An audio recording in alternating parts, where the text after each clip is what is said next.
What's up les gars, what's up famille, bienvenue à tous sur la chaîne. Nous avons bien vu ces quarts de finale de Ligue des Champions. C'est incroyable ce qui va se passer lors de ces quarts de finale. De très belles rencontres que nous allons voir. Donc oui, en même temps, là, on va faire aussi un... Donc juste avant de parler des rencontres en quart de finale, on va faire un tout petit... On va faire quand même pas un très gros résumé, mais quand même un petit, voilà. On va parler un peu des rencontres qu'il y a eu cette semaine dans mon préféré. Et ben, on va parler d'abord de mon préféré. Il s'agit de la victoire de Arsenal au tir au but face à cette équipe de FC Porto. Comme j'étais vraiment en feu, j'étais vraiment... Je vous dis là, après que j'ai vu le dernier penalty de David Raya qui a été bloqué, je suis vraiment devenu fou en fait. C'est ça que je voulais dire, pardon. Je suis vraiment devenu fou là, vraiment, j'ai vraiment comme été tellement content qu'on soit qualifié enfin pour les quarts de finale.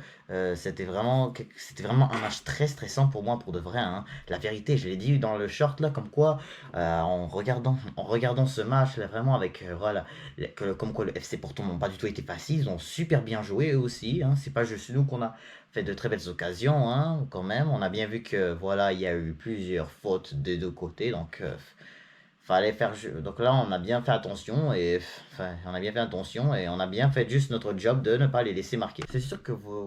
Voilà pourquoi je disais comme quoi faire un match nul lors du match aller, ça aurait été mieux parce que voilà, sinon là, si on aurait dû faire match nul, juste une victoire de 1-0, ça aurait été juste une victoire d'1-0 contre Trossard a mis le but là pour faire l'égalité.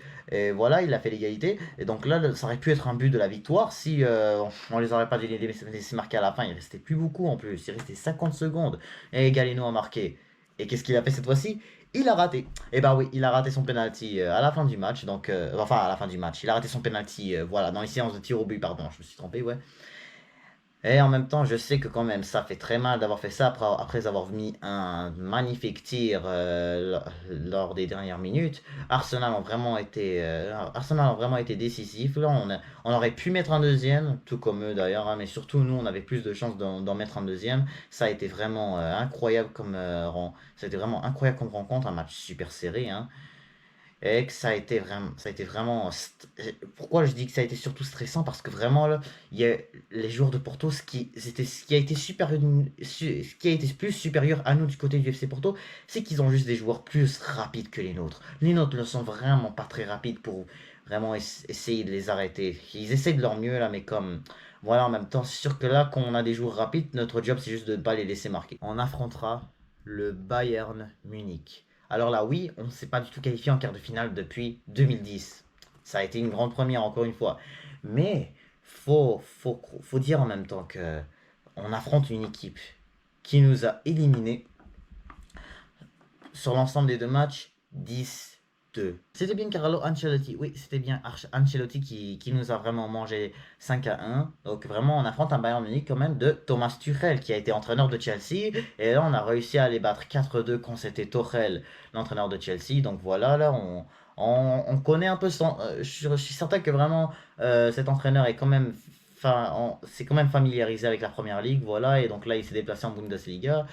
Donc vraiment là, je suis certain que vraiment il y aura un peu du jeu commun dans ces deux matchs, mais dans ces matchs-là avec cette équipe du Bayern Munich. Mais en même temps, faut pas non plus dire comme quoi sûr que là en même temps, comme on le sait tous là, Arsenal vont commencer leur match aller.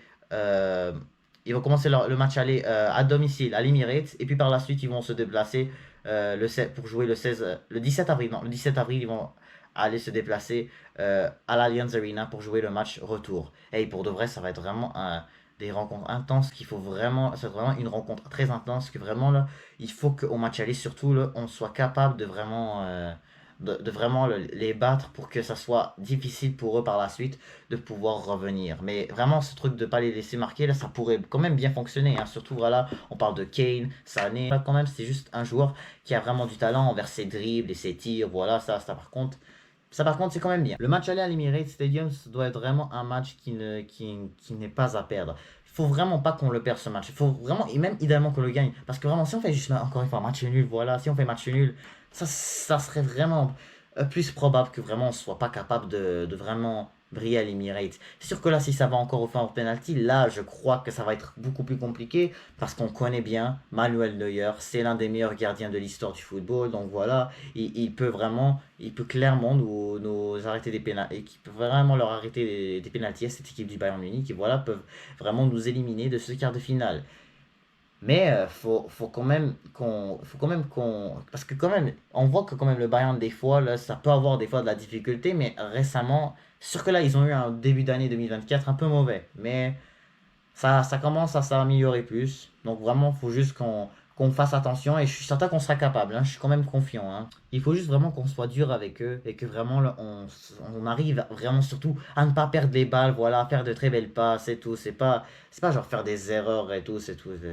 Mais en même temps, là, j'espère qu'en même temps, on aura un meilleur arbitre. Parce que pour moi, selon moi en même temps, hein, vraiment selon moi, dites-moi en commentaire si vous croyez que c'était vraiment une faute, ça, mais est-ce que vraiment le but de Odegaard n'était pas ça?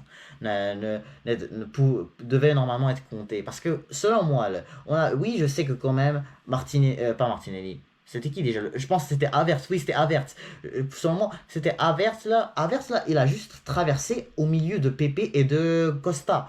Et en vrai là, Pepe là, Havertz là, en fait, en quelque sorte, il a passé vraiment au milieu. Genre, je crois même pas qu'il l'a touché un peu. Genre juste un peu. On peut dire quand même que c'était pas, ça devrait pas faire si mal que ça quand même, mais l'arbitre, je sais pas ce qu'il a vu de plus là, oui, mais oui, même Arteta semblait ne pas comprendre pourquoi ce but n'a pas compté, mais en tout cas j'espère avoir un meilleur arbitre là pour que vraiment on n'aille pas on n'aille pas à se poser des questions à chaque fois. Parlons de la deuxième rencontre, de la victoire du FC Barcelone contre le Napoli, victoire 3-1.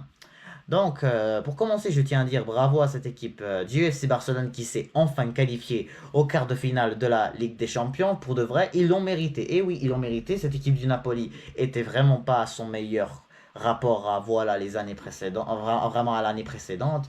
Napoli n'était pas du tout impressionnante. Voilà, le Barça vraiment n'avait pas le choix de remporter, sinon le Xavi serait un peu voilà serait un peu dans la merde. Faut dire que quand même cette équipe du FC Barcelone, enfin face à cette équipe du Napoli, ont vraiment eu des joueurs avec beaucoup de talent. Comme exemple, voilà, je parle de João Cancelo avec son but. Ouais, c'est sûr que là, faut dire quand même que Yamal reste en tout cas un superbe joueur pour cette équipe du FC Barcelone. Il semble être de retour, voilà, après vraiment des matchs que voilà, on l'a pas revu beaucoup là, impressionné, mais c'est sûr que à son âge, vraiment là, c'est la belle passe qu'il a fait à Rafinha, qui a commencé par faire la barre avant que Joao Cancelo arrive et mette le deuxième pour le FC Barcelone. Faut aussi dire comme quoi là, il y a un joueur qui m'a aussi beaucoup impressionné, il s'agit de Guirassy. Voilà, il était très concentré, il était capable de récupérer bien les balles, voilà, il faisait des passes superbes. Donc le Barça n'est pas mort, hein. Il faut dire qu'ils sont pas morts. En tant que fan du Real Madrid, je dis ça, mais on voit quand même que le FC Barcelone ont beaucoup ont beaucoup de joueurs qui s'améliorent de plus en plus pour que le Barça revienne un peu.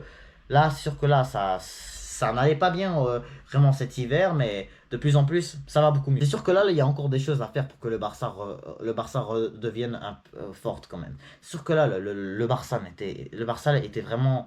le Barça, là, quand même, c'est quand même une équipe que pour moi serait pas totalement l'équipe qui gagnera. Mais il faut parler aussi de l'équipe qu'ils vont affronter et il s'agit du PSG. Le PSG sera l'équipe qui vont faire face à cette équipe du FC Barcelone. Et faut en même temps justifier que cette équipe du FC Barcelone est pour moi une équipe qui a quand même des joueurs qui a des joueurs beaucoup plus talentueux, hein, je dis, hein, parce que le PSG quand même, si Kylian Mbappé serait pas là, ça aurait été un peu plus compliqué, mais voilà, faut pas dire de n'importe quoi. Le n'importe quoi peut s'arriver dans la Ligue des Champions. Prochain match, il s'agit de la victoire du Borussia Dortmund qui vient d'éliminer le PSV Eindhoven. Donc ça, je m'en doutais pas, hein. Le Borussia Dortmund, voilà, faut pas dire que non plus le PSV, ils étaient nuls quand même. Ils ont très bien joué. Mais voilà, mais le Dortmund ont été beaucoup plus intelligents, hein, comme d'habitude. Voilà, aller au Iduna Park. Est-ce que c'est toujours facile d'aller là-bas? Non, pas du tout, hein, parce que franchement, là, le Dortmund ont vraiment été impressionnants. Jadon Sancho, qui a marqué pour son premier but en LDC. Il a vraiment fait un magnifique tir au tout début du match. Donc vraiment depuis que j'ai vu ça, j'ai dit ça y est, c'est bon, Dortmund passe. Mais après ça, là, j'ai vu vraiment là, vraiment des beaux trucs. En même temps, beaucoup mieux du côté du PSV. Voilà, exemple, j'ai beaucoup aimé regarder Lozano qui a vraiment été décisif. Il a fait une très belle frappe sur le poteau. Il a vraiment fait de superbes dribbles. Il a vraiment été intelligent aussi, hein. Mais il faut parler de Karim Adeyemi parce que pour de vrai, là, il a été sur le banc et puis là, il est rentré et vraiment, il a été impressionnant quand il a pris la place de Malen, selon moi. Parce que pour de vrai, là, j'ai pas vu ce match de Dortmund. J'ai vu même le match de l'autre match là qu'on va parler juste après. Mais faut quand même qu'on spécialise comme quoi là. Dortmund, qu'est-ce qu'ils ont en tout cas comme qualité, c'est qu'ils ont vraiment des joueurs qui sont superbes durs, voilà. On comprend que quand on regarde Dortmund, on voit que vraiment là, quand ils jouent surtout dans leur terrain au Signal Iduna Park, ils sont vraiment des joueurs ils ont vraiment des joueurs très rapides comme Adeyemi, Royce, voilà, ils ont beaucoup de joueurs comme exemple Brandt qui tire super bien, ils ont de très bons tireurs, Malen, Sancho, voilà, Füllkrug, c'est pas n'importe qui là, c'est pas n'importe qui. J'ai beaucoup aimé aussi Madsen aussi. Madsen a été vraiment extraordinaire et bien sûr, faut parler de leur gardien Kobel. La vérité là, dans ces huitièmes de finale, il y a eu beaucoup de gardiens qui ont impressionné. Il y a bien sûr David Raya dans la séance de penalty, il y avait bien sûr Kobel dont j'ai parlé. Euh, oui là, j'ai parlé aussi de Lunin un peu. J'ai parlé surtout voilà contre le Leipzig au match aller là. J'ai parlé de beaucoup de personnes. J'ai parlé beaucoup de gardiens qui ont vraiment qui m'ont totalement impressionné lors de ces huitièmes de finale, que ce soit aller au retour, hein, faut préciser. Mais en même temps, ce qu'il faut parler aussi, le joueur qu'il faut parler aussi, c'est aussi Özcan. Özcan, je pense son nom. Ouais, Özcan. Voilà, il a été un milieu de terrain extraordinaire qui récupère super bien les ballons. Voilà, il a une superbe vision, il est très constant, très dur. Voilà, cette équipe de Dortmund ont vraiment des joueurs de beaucoup de qualité qui peuvent vraiment permettre d'aller en finale de Ligue des Champions. Et là, l'équipe qu'ils affrontent, c'est l'Atlético Madrid au quart de finale. Et on va parler de leur match. Donc, ils l'ont remporté eux aussi au tir au but face à cette équipe de l'Inter Milan qui a été pour moi une surprise, mais en même temps, pas trop une surprise quand même. Parce que là, beaucoup de personnes m'ont dit que Inter Milan, c'est tellement meilleur que pas Real Madrid, que l'Atlético Madrid, voilà, ils ont des joueurs très décisifs qui sont très durs, ils font beaucoup de tirs, et ils ont vraiment beaucoup d'occasions pour marquer des buts, voilà. Et en même temps, là, sûr que là, il y a beaucoup de personnes qui ont parlé trop vite. Je me suis dit, quand même, l'Atlético Madrid, c'est une équipe quand même qui joue vraiment bien à domicile. Faut quand même pas sous-estimer l'Atlético Madrid. Tout comme l'Inter d'ailleurs, hein. Faut pas non plus dire que l'Inter c'est une nulle équipe, hein. L'Inter ont quand même fait de belles choses. Faut parler aussi de Di Marco qui a mis le but. Faut parler de Barella, faut parler de Thuram. Voilà, c'est des joueurs qui ont super bien joué pour l'Inter, mais surtout faut parler de plusieurs joueurs du côté de l'Atlético Madrid. On va parler de Samuel Lino qui a été pour moi exceptionnel. Il a fait vraiment de superbes passes, de superbes dribbles. Il a fait aussi beaucoup de centres, voilà, pour essayer de voilà, faire marquer l'Atlético Madrid. Franchement, là, ils n'ont pas été morts, l'Atlético Madrid. Pour de vrai, là, oui, je sais, là, quand j'ai vu quand j'ai vu le deuxième but de l'Inter, j'étais comme, ok, non, c'est bon, l'Inter est vraiment trop forte, là, l'Atlético Madrid sont morts. Mais pas du tout là, parce que là, j'ai vu là que, parce que là, pour de vrai, là, faut dire que quand même, selon moi, là, le meilleur du match, c'était pour moi Antoine Griezmann. Antoine Griezmann a été vraiment dangereux pour de vrai. Si on dirait Griezmann Prime, il est de retour. On l'a pas revu comme ça depuis très longtemps, en étant, voilà, un joueur qui est très décisif et tout. Sûr que là, vous allez me dire, hey, quand même, lors des dernières années, il a quand même été décisif. Mais pas autant comme cette année-là. On voit quand même qu'en Ligue des Champions, surtout là, parce que quand même l'Atlético Madrid était vraiment mauvais l'année dernière en LDC. Mais cette année-là, là, l'Atlético Madrid, faut vraiment réaliser qu'ils ont. Que Griezmann, surtout, là, a vraiment fait beaucoup de très belles choses. Voilà, surtout ce soir avec l'Inter. Faut parler aussi de Depay, c'est lui qui a mis le but de l'égalité là pour que l'Atlético revienne un peu. Il restait pourtant 3 minutes dans ce match. L'Inter était toujours en train de gagner 2 buts à 1 sur l'ensemble des deux matchs. Et là, Depay est arrivé. Là, Morata était sorti. Donc là, Depay est revenu et rentré dans le match. Et il a sauvé l'équipe avec bien sûr une superbe belle passe de Llorente. Selon moi, je pense que c'était Llorente qui a fait le... Il s'agit de Koke qui a fait la passe. Et pour de vrai, c'était une magnifique passe. Koke aussi, il faut dire que je l'ai vraiment trouvé très fort. Pour de vrai, l'Inter aussi avait quand même fait de très belles choses. Comme exemple, il faut parler de Hakan aussi, qui a vraiment été dangereux pour cette équipe d'Inter. Voilà, pour de vrai, c'était pour moi le meilleur match de ces huitièmes de finale. C'était aussi une très belle séance de penalty. Pour de vrai, Lautaro Martinez, en tout cas, je ne l'ai pas trop revu là. Et c'est sûr que en même temps, ils avaient quand même plein d'opportunités pour que voilà, cette équipe puisse se qualifier pour les quarts de finale. Mais l'Atlético ont vraiment été, bien sûr, très exceptionnel. On parlait de certains joueurs comme exemple Riquelme aussi. Riquelme a été vraiment dangereux. C'est sûr que, et c'est sûr que là, c'est sûr que là, pour de vrai, cette équipe d'Atlético Madrid n'était pas du tout, en tout cas, n'a pas du tout rigolé. C'est sûr que là, après, bien sûr, le but de l'Inter, voilà, on a bien vu que voilà, cette équipe d'Atlético Madrid était prêt à revenir parce que là, ils perdaient 2-0 et voilà, l'Inter qui était à ça de se qualifier, voilà, ils ont raté leur chance de pouvoir rejouer un quart de finale. Et bien sûr, il faut parler de Jan Oblak qui a été bien sûr exceptionnel dans cette séance de tir au but. Après, voilà, deux arrêts, puis bien sûr le penalty de Lautaro Martinez qui a donné la victoire à l'Atlético Madrid qui a été vraiment tiré dans le ciel, voilà, vers les gradins. Et l'Atlético Madrid qui s'est qualifié pour les quarts de finale après une séance de tir au but vraiment extraordinaire. Donc maintenant qu'on a parlé de la plupart des équipes, maintenant qu'on a parlé de la plupart des équipes qui vont affronter et de qui vont affronter en quart de finale, on va parler maintenant sur mes prédictions en fait. Donc on va commencer par voir Arsenal Bayern. Pour moi, là, ça reste sûr que là, en tant que fan d'Arsenal, je suis vraiment très confiant pour qu'on puisse voilà, remporter ce match.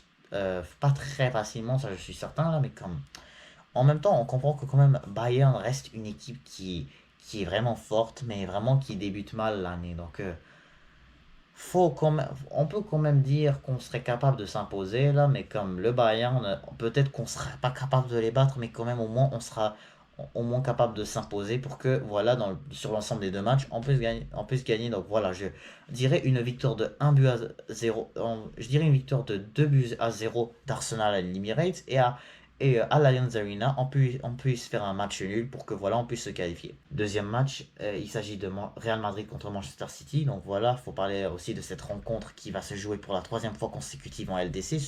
Sûr que là, maintenant, c'est en quart de finale, pas comme les deux précédents, c'était en demi-finale. Mais en tout cas, ça reste que ça va être une immense rencontre. Donc, pour le Real Madrid-Manchester City, moi, je vois quand même sûr que vraiment ça va être dur à se décider quand même. Le Manchester City, voilà, reste en tout cas toujours la plus favorite pour ce titre, mais il faut quand même pas dire que Real Madrid ne sont pas favoris non plus. Le Real Madrid, faut quand même parler de leur performance contre Leipzig quand même. C'est sûr que voilà, c'est pas très évident à se décider, hein. Mais la vérité, en vrai, je pense que Manchester City sera beaucoup, beaucoup plus, voilà, constant, décisif, voilà, pour pouvoir se qualifier, peut-être que cette fois-ci, le Real Madrid pourront être capables de gagner, peut-être 1-0, peut-être au match aller, peut-être au match retour, le Manchester City gagnera 1-0, ça va aller au penalty, donc je vois le Manchester City peut-être, vu qu'ils seront à l'Etihad, voilà, ça va être beaucoup plus simple pour Ederson. Voilà, Ederson quand même sera vraiment en très grande forme et il va pouvoir éliminer le Real Madrid au tir au but. Le match entre l'Atlético Madrid et le Borussia Dortmund. Ça aussi, ça sera intense quand même. Ça va être vraiment, vraiment intense. Le match aller sera à l'Atlético Madrid. Je dirais peut-être une victoire de 2 buts à 1 de l'Atlético Madrid. Au match retour, je verrai une victoire de 1 but à 0 de Dortmund. Ça va aller ça aussi au penalty, je dirais. Et je pense que Dortmund va pouvoir se qualifier quand même avec voilà Kobel qui a été aussi impressionnant voilà lors de ce match face au PSV et je pense que Dortmund va pouvoir s'imposer au penalty. Vous voyez là vraiment avec les deux séances de penalty qu'on a eu cette semaine, que celui d'Arsenal et celui de l'Atlético Madrid, ça nous montre vraiment que cette LDC sera vraiment incroyable et que vraiment on aura de très très belles rencontres et voilà de très belles choses qui pourraient s'arriver voilà et vraiment des matchs très très très serrés surtout pour que vraiment ça se termine voilà au penalty. Le dernier match s'agit du PSG contre le Barça. Donc faut vraiment dire qu'en même temps que j'ai parlé comme quoi le Barça ont vraiment très très bien joué contre le Napoli, ils ont été vraiment Ils ont vraiment fait un très bon match. Mais je vois quand même le Paris Saint-Germain, voilà, avec la dernière année de Kylian Mbappé, voilà, le PSG vraiment je vois qu'ils ont vraiment espoir et que vraiment je sens qu'ils vont vraiment vouloir vraiment ne pas rigoler, voilà, ils vont vraiment ne pas se foutre la honte pour une fois et peut-être pouvoir au moins se qualifier pour les demi-finales. Bon, pour le match aller, je vois une victoire de 2 buts à 0 du PSG. Et au match retour, je vois un match nul, un but partout. Donc, sur l'ensemble des deux matchs, 3 buts à 1. N'hésitez pas à me dire vos prédictions en commentaire. Donc, voilà les équipes que je pense qu'ils vont pouvoir être capables de s'imposer. Donc, Arsenal, City, Dortmund et puis le PSG. Donc, j'espère que vous avez bien aimé ce débrief. Donc c'est la fin de ce débrief. N'hésitez pas à vous abonner, liker, commenter et je vous dis à très bientôt.